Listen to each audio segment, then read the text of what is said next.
Aujourd'hui, c'est un autre jour que le Seigneur vient de m'accorder de venir partager avec vous sa parole.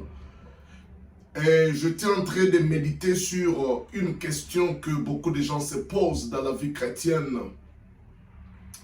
Pourquoi ça ne marche pas dans ma vie? J'ai attendu cette guérison pendant longtemps, mais je ne l'ai jamais eu. J'ai déjà prié pour ça et pour cela, mais il n'y a pas de résultat. Qu'est-ce qui ne va pas? Quel est mon problème? Bien-aimé dans le Seigneur, il y a la solution et il y a la réponse à toute question de notre vie. Et la réponse de Dieu à toutes questions, c'est Jésus-Christ. Jésus-Christ est la réponse à toutes les questions de l'humanité. C'est à Christ que nous trouvons la réponse à nos questions. Jésus, il a payé la dette, il a payé pour ta guérison, il a payé pour ton bien-être, il a payé pour ta prospérité, il a payé pour que tu puisses avoir tout ce dont tu as besoin. Jésus-Christ est la réponse de Dieu pour les questions de l'humanité. Mais tu peux me demander, oui, je crois à Jésus, je crois qu'il est la réponse, mais je n'ai pas encore vu, je n'ai pas encore touché, je n'ai pas encore eu ce que je désire dans mon cœur. Bien-aimé dans le Seigneur, si tu n'as pas encore eu ce que tu désires, ce n'est pas le problème de Dieu, parce que Dieu t'a déjà donné la réponse. C'est comme si on t'a donné cet iPad, ça t'appartient, mais il faut avoir la main pour prendre ce qui t'appartient. Il faut tendre ta main pour prendre ce qui est le tien, ce qui t'a été donné. Jésus, et Dieu par Jésus-Christ, il t'a tout donné. À lui, nous avons tout ce qui procure à la vie, ce qui peut nous aider dans la vie. Mais pour que nous puissions en bénéficier, nous devons tendre la main pour recevoir ce que Dieu nous a donné par Jésus. En Jésus, Dieu nous a donné la guérison.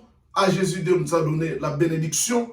À Jésus, Dieu nous a donné la délivrance. À Jésus, Dieu nous a donné la prospérité. À Jésus, Dieu nous a donné tout ce qui est important pour la vie. Mais comment le prendre? Comment s'en approprier? Bien-aimé dans le Seigneur, il faut tendre ta main pour s'approprier ce que tu as donné. Et la main pour recevoir ce que nous a été donné, c'est la foi. La foi, c'est la main pour recevoir de Dieu. La foi te permet de recevoir ce que Dieu nous a donné en Jésus-Christ. Pour bénéficier de la guérison, il te faut la foi. Pour bénéficier de la prospérité, il te faut la foi. Pour bénéficier du bien-être en Christ, il te faut la foi. Pour bénéficier de la bénédiction que Dieu nous a bénis en Christ, il te faut la foi. Mais comment la foi fonctionne? Tu me diras, oui, j'ai la foi. Je crois vraiment que Dieu est capable de ceci. Mais comment ça n'arrive pas? Oui, ce sont des questions que nous nous posons. Mais pour que la foi que tu as fonctionne, il te faut certains principes. Il te faut comprendre les importantes étapes qui permettront à ta foi de fonctionner. Nous trouvons ça dans l'histoire de la femme à l'écoulement du sang. Si nous lisons dans Marc chapitre 5, verset 25. Marc chapitre 5, verset 25. La Bible dit, il y avait une femme atteinte d'une perte de sang depuis 12 ans. Elle avait beaucoup souffert entre les mains de plusieurs médecins. Elle avait dépassé tout ce qu'elle possédait. Elle n'avait éprouvé aucun soulagement, mais s'étant allée plutôt en Embira, et a attendu parler de Jésus, elle vint dans la foule par derrière et touchant ses vêtements. Car elle disait, si je puis seulement toucher ses vêtements, je serai guérie. Au même instant, la perte de sang s'arrêtant, elle sentit dans son corps qu'elle était guérie de son mal. Jésus connut aussitôt lui-même qu'une force était sortie de lui, se retournant au milieu de la foule et lui dit, qui a touché mes vêtements? Ses disciples lui dirent, tu vois la foule qui te presse et tu dis qui m'a touché. Elle regarda autour de lui pour avoir ce qui avait fait cela. La femme effrayée trembla, sachant qu'il s'était passé en elle, se jeta aux pieds et lui dit toute la vérité. Jésus lui dit, ma fille, ta foi t'a sauvée, va à paix et sois guérie de ton mal. Pour faire que la foi fonctionne, il y a 3 importantes étapes. La première, nous le trouvons dans l'histoire de cette femme. Dans Marc chapitre 5, verset 27. La Bible dit, ayant attendu parler de Jésus. La foi vient en écoutant. Cette femme avait attendu parler de Jésus. Cette parole qu'elle a attendue concernant Jésus a créé en elle la foi. Pour que tu puisses avoir la réponse à ta question, tu dois écouter les messages qui cadrent avec ta question. Si tu as besoin de la réponse sur le problème de la guérison, il faut écouter le message de la guérison. Qu'est-ce que Dieu dit sur la guérison? Peut-être tu es stérile, tu as besoin d'un enfant. Tu dois écouter un message de Dieu concernant le problème de la stérilité. Si tu as besoin de la prospérité, il faut écouter quel est le message de Dieu, quelle est la volonté de Dieu sur la prospérité.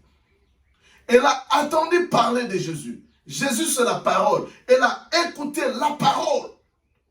Et cette parole a créé en elle la foi. C'est-à-dire, pour que ta foi fonctionne, il te faut localiser une parole dans les Écritures ou dans une prédication qui concerne le domaine dans lequel tu veux voir la solution.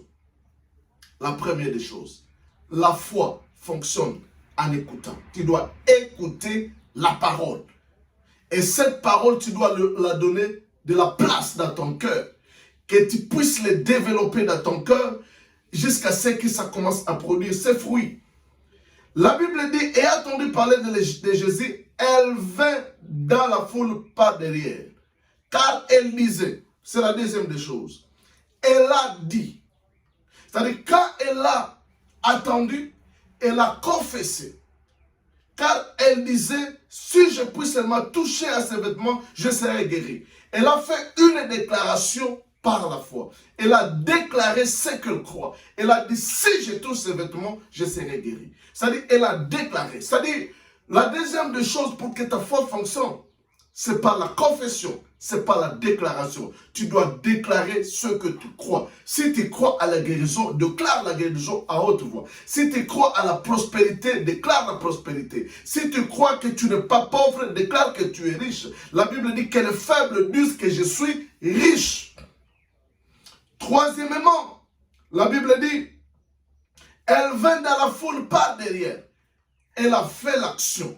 L'action correspondant à sa foi. C'est-à-dire, il te faut écouter la parole, il faut les confesser et il faut agir. Parce que la Bible dit, la foi sans les actions correspondantes est nulle. La foi sans acte est morte. Tu dois agir selon ta foi. Si tu crois que tu es guéri, commencez à agir comme un homme guéri. Si tu crois à la délivrance, confesse cette délivrance et agis comme un homme délivré. Si tu crois à la richesse, fais des actions correspondantes aux hommes riches. Tu as besoin d'agir parce que c'est ainsi que ta foi va fonctionner. Écouter la parole, confesser la parole et agir selon la parole. Que Dieu te bénisse.